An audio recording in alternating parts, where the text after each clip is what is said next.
ജസ്മിയാണിപ്പോൾ പനമുക്കിലെ LDFന്റെ സ്ഥാനാർത്ഥി. എങ്ങനെയുണ്ട് പ്രചരണമൊക്കെ അവിടെ വരെ?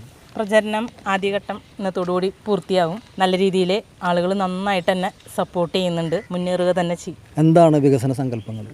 ഈ 55 ഡിവിഷൻ, ഇപ്പോൾ 56 ഡിവിഷനായി തൃശ്ശൂർ കോർപ്പറേഷനിൽ അവിടെ വെച്ചിട്ട് ഏറ്റവും നല്ല ഒരു വികസന പരിപാടികൾ കൊണ്ടുവന്നത് രാഹുൽനാഥാണ്, AR രാഹുൽനാഥ്. ഒരുപാട് വികസനങ്ങൾ ഇനിയും നമുക്ക് കൊണ്ടുവരാനുണ്ട്. പുതിയതായിട്ട് ഡിവിഷനിൽ കുറച്ച് ഇതുകൂടി വന്ന് വീടുകൾ വന്ന് ചേർന്നിട്ടുണ്ട്. അപ്പോൾ അവിടെയും വികസനങ്ങൾ കൊണ്ടുവന്ന് വീണ്ടും ഒന്നാമത് തന്നെ തൃശ്ശൂർ കോർപ്പറേഷനിൽ എത്തുക തന്നെ ചെയ്യും ഞങ്ങൾ. ഈ പ്രവർത്തനത്തിന് വീട്ടിൽ നിന്നുള്ള സപ്പോർട്ട് അതെങ്ങനെയാണ്? പൂർണ്ണ സപ്പോർട്ടാണ്.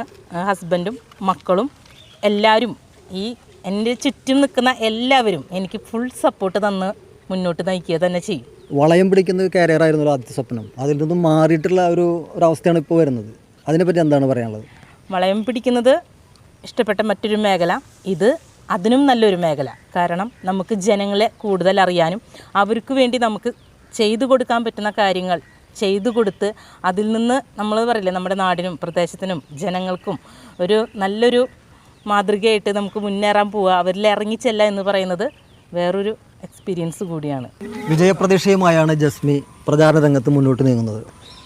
പനമുക്കിൽ നിന്നും ക്യാമറമാൻ പ്രവീണിനൊപ്പം അഗസ്റ്റിൻ, TCV ന്യൂസ്.